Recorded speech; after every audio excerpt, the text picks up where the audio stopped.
Ford Ranger was introduced in 1983, and this 2002 model is part of the third generation that was sold from the 1998 to 2012 model year.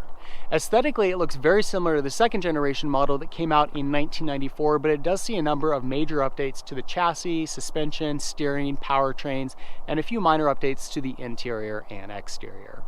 The Ranger was the best-selling compact pickup in the US from 1987 to 2004, but by the time we get to 2012, Ford makes the decision to discontinue the truck due to low sales volumes.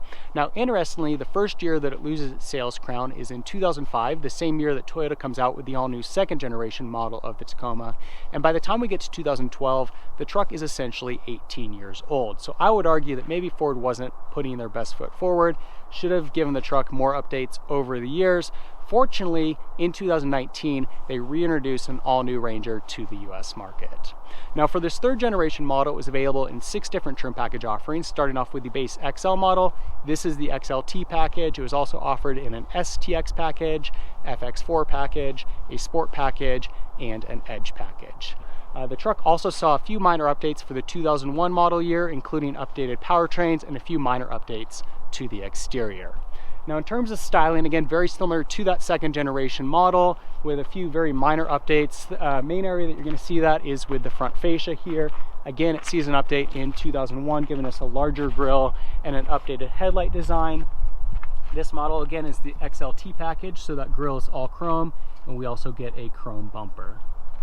We also get an aluminum hood for the third generation model, which helps with a little bit of weight savings.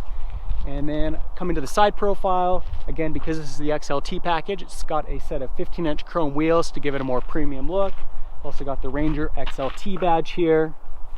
You'll see this model is equipped with mud flaps and a set of aftermarket side steps. For the third generation, it was available in either a regular cab or the super cab configuration, and then you get it with this regular bed or with a flare side bed. You'll see, looking in the bed, it's definitely a little bit small. Depth isn't huge, but for a compact pickup, it's not bad. And that's one of the really great things about this third generation Ranger. It is much smaller than today's mid-size pickup, so it's very easy to maneuver in urban environments. It's easy to park, but you still get the utility of a pickup. Coming around to the back, we get updated tail lights for the third generation model. Again, a chrome bumper with the XLT package, and then we've got the Ford emblem here on the right-hand side. The Ranger also sees standard ABS brakes in the rear, starting with this third generation model. Now you can see in terms of styling, it's got a nice, clean, timeless look to it. Obviously a really good looking truck when it first came out in 1994.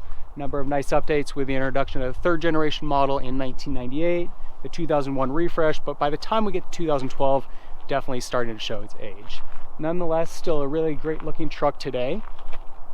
I'd say one of the things that's most popular about this third generation model is, again, just the fact that it's so much smaller than today's mid-size trucks, makes it very easy to drive, and also just the simplicity of the third generation Ranger. Looking inside the Ranger, you'll see that it's got a pretty simple design, a very basic layout. Not a lot of added features on this XLT model. Got seating capacity for 5 with 3 seats in the front here and 2 jump seats in the back. Center armrest here folds up to give us access to the center seat. Got manually operated windows and door locks. Little storage space built into the door on both the driver and passenger side.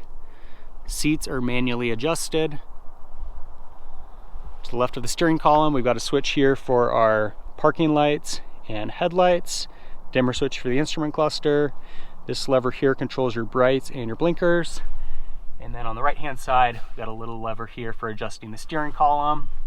Instrument cluster's got a nice simple design. On the far left, we've got our fuel gauge, temperature gauge, tachometer, speedometer, and then on the far right, we've got our oil gauge and voltage. Center dash, we've got a couple of vents. You'll see this model is equipped with an aftermarket stereo. Also got a 12-volt outlet here, cigarette lighter, climate control down below with heat and air conditioning. And then you'll see you've also got a little slot here to insert your key to turn the passenger airbag on and off. Starting with the 3rd generation model, that's now a standard feature. Previously, it was an optional feature. Got a little storage space next to that, 2 cup holders down on the floor, and then we've got our gear shifter. You'll see this model is equipped with the 5-speed manual transmission. Center console's got another cup holder, and then if we open up the console, plenty of storage space inside as well as coin storage. And then we've got a manually adjusting rear view mirror. To access our rear seat, pull on this lever here, seat back folds forward, and then we can just slide the seat to give us access to the back.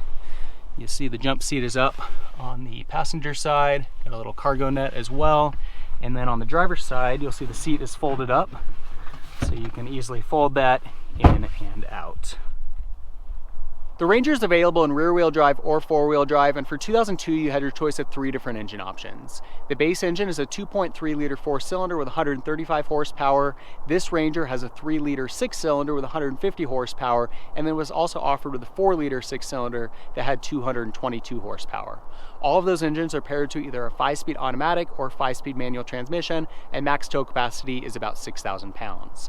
The EPA rating varies from about 14 to 20 miles per gallon in the city and 18 to 24 miles per gallon on the highway. Well, without a doubt, the thing that's most special about this 3rd generation model, the Ranger, is its size, because it's so much smaller than today's small pickups.